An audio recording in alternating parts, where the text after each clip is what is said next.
Pomurskem dnevniku. Slovesnost ob slovenskem kulturnem prazniku. Požar v Ledavskem naselju. Obvezen vojaški rok znova tudi pri nas. Svetniki v proračunu in azilantih. Vreme, jutri bo oblačno.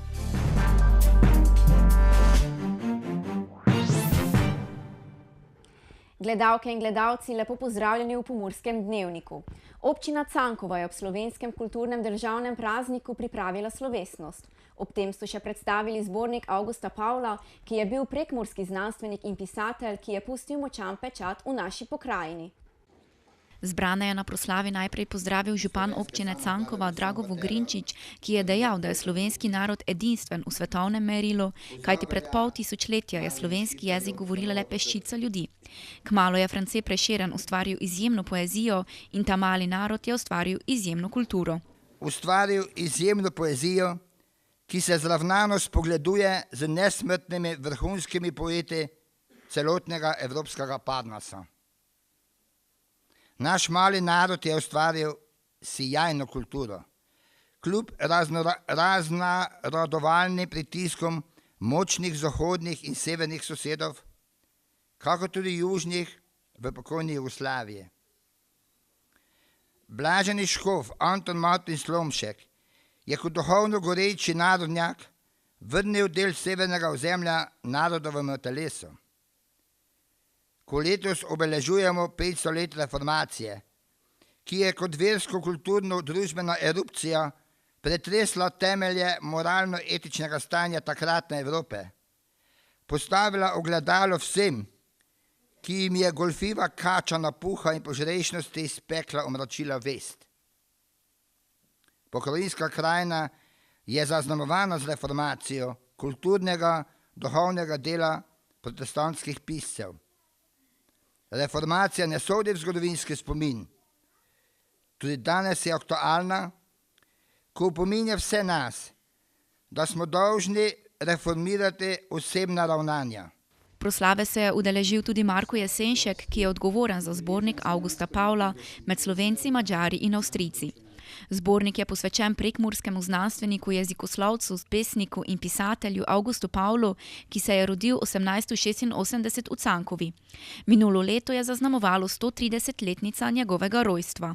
Sredstva za izdajo knjige so bila zbrana z veliko požrtvovalnostjo župana občine Cankova, gospoda Draga Vogrinčiča, ki ve, kaj pomeni Avgust Pavel za identiteto Cankove, Prekmurja in Slovencev, oziroma se zaveda, da sta ekonomska in gospodarska rast Cankove, Prekmurja in Slovenije tesno povezani s kulturno identiteto tega prostora, spoštovanjem raznolikosti in pravice do sporazumevanja v materinščini na vseh ravneh jezika in vseh govornih položajih. Monografija pa odpira vprašanje jezikovnih stikov, jezikovnega, literarnega in kulturnega posredništva med Muro in Rabo. Z dvema razpravama, ki sta vezana neposredno na zasebno življenje Avgusta Pavla. Najprej gospa Judita Pavel predstavlja svoje spomine na očeta. V tej razpravi govori o tem, tudi o tem, kako je nastajala njihova rojstna hiša. Zanimive fotografije se pojavljajo in imamo majhen delček še iz življenja Avgusta Pavla, ki ga do sedaj nismo poznali. Vodja sektorja za Slovence v zamejstvu pa je ob tem povedal, da je Cankova prepoznana mnogo širše, kot so občinske meje. Vi tukaj živite kulturo, ampak ta ni omejena zgolj na občinske meje, ampak ste prepoznali pomen, ki sega daleč na avstrijsko stran in na madžarsko in gradite mostove, ki so še kako pomembni za slovensko identiteto. Tako je tudi Avgust Pavel pri preseganju teh meja v svojih znanstvenih delih dal lekcijo, ki je pomembna za Slovence in slovensko kulturo.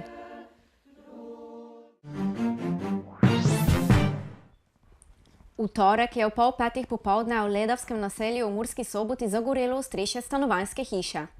V torek je v popoldanskih urah v Ledavskem naselju v Murski Soboti prišlo do požara. Zagorelo je namreč ostrešje stanovanjske hiše. Na prizorišču so bili gasilci prostovoljnega gasilskega društva Murska Sobota, ki so požar pogasili.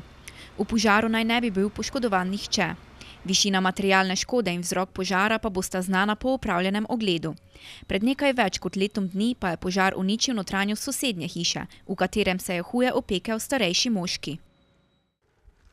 Vse kaže, da bo obvezno služenje vojaškega roka za hrvaške fante kmalu spet realnost.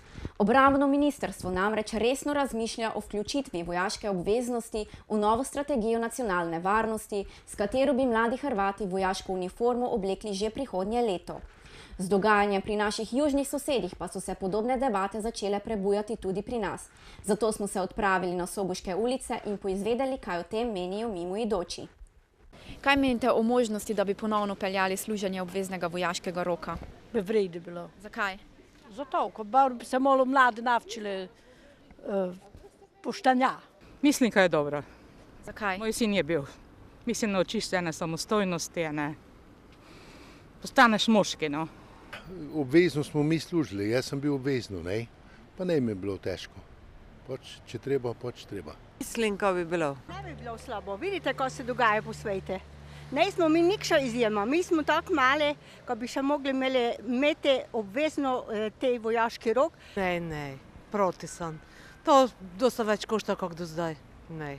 Prej ste proti temu? Pa nisem glih proti, ali nima smisla, to je tisto. Samo dosta stane pa se in, ker obramba države je ne v vojski pa v armiji. Obramba države je, da narodu dobro gre. Svetniki mestne občine Murska Sobota so se v torek sestali na 19. redni seji, ki je glede na točke na dnevnem redu obetala burne razprave, a je presenetljivo minila bolj ali manj v mirnem duhu.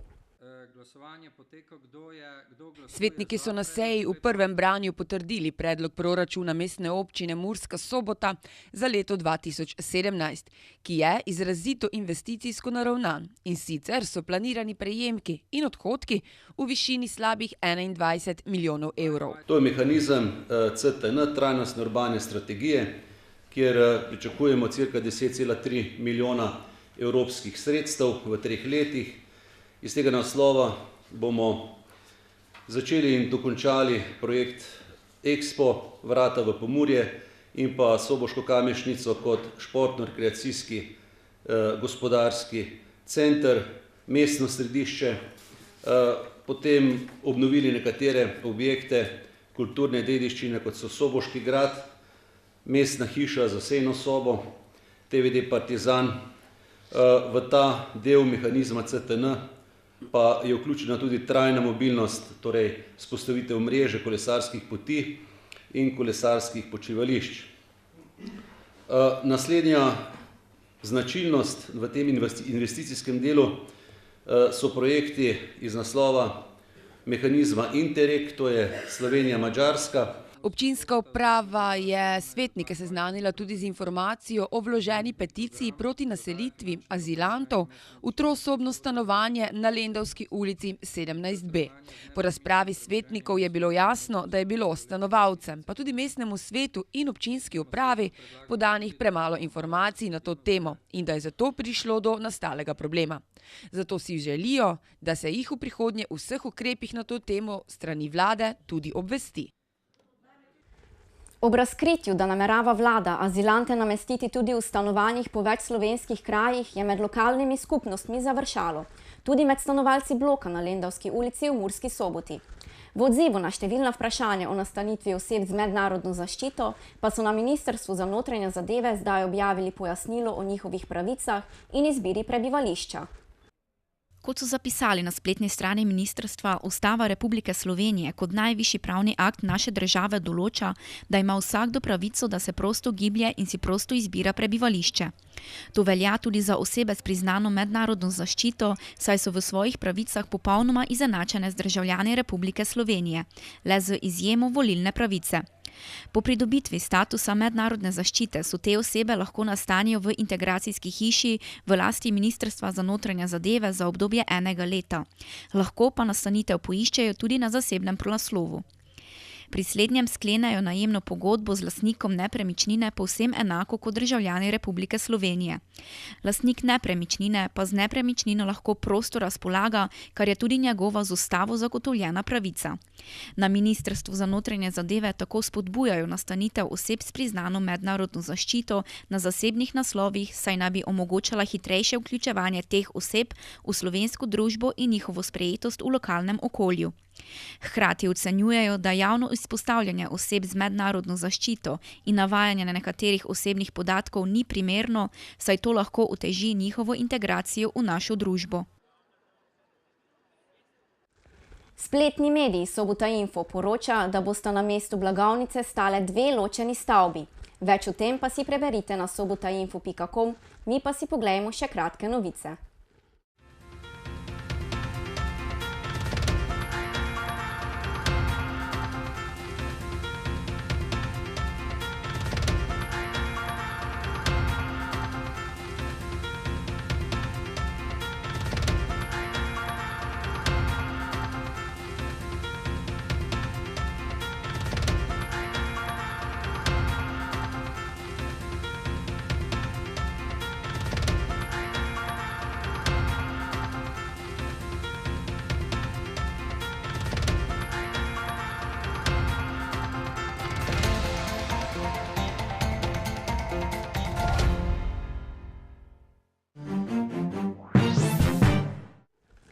Vremenarji pa nam napovedujejo oblačno vreme. Kakšno bo, pa si oglejmo v vremenski napovedi. Danes smo imeli oblačen dan, ponekod pa je naletaval tudi sneg. Opoldne ste v Murski Soboti namerili stopinjo pod ničlo, v Lendavi in Radencih 0 stopinj in v Krajinskem parku Goričko 2 stopinji pod ničlo. Jutri bo večinoma oblačno, ponekod bo občasno še rahlo snežilo. Na Primorskem bo pihala šibka do zmerna burja. Drugod po Sloveniji bo oblačno, občasno bo tu in tam naletaval sneg. Najnižje jutranje temperature v vzhodni Sloveniji se bodo v Murski Soboti in Mariboru gibale okrog stopinje pod lediščem, dnevne pa se bodo povzpele do 2 stopinji nad ničlo. V soboto se bo v vzhodni Sloveniji predhodno delno zjasnilo, drugod pa bo ostalo večinoma oblačno. Zjutraj bo ponekod še lahko naletaval sneg. Burja na Primorskem bo ponehala. V nedeljo se bo od vzhoda postopno jasnilo. Temperature v naših krajih se bodo dopoldan gibale okrog 3 stopinj pod ničlo, dnevne pa se bodo povzpele vse tja do 5 stopinj Celzija. Toliko smo vam pripravili v današnjem Pomurskem dnevniku. Za več informacij obiščite našo spletno stran www.tvideja.si. V naši družbi pa bodite tudi jutri. Lep preostanek dneva in nasvidenje do jutri.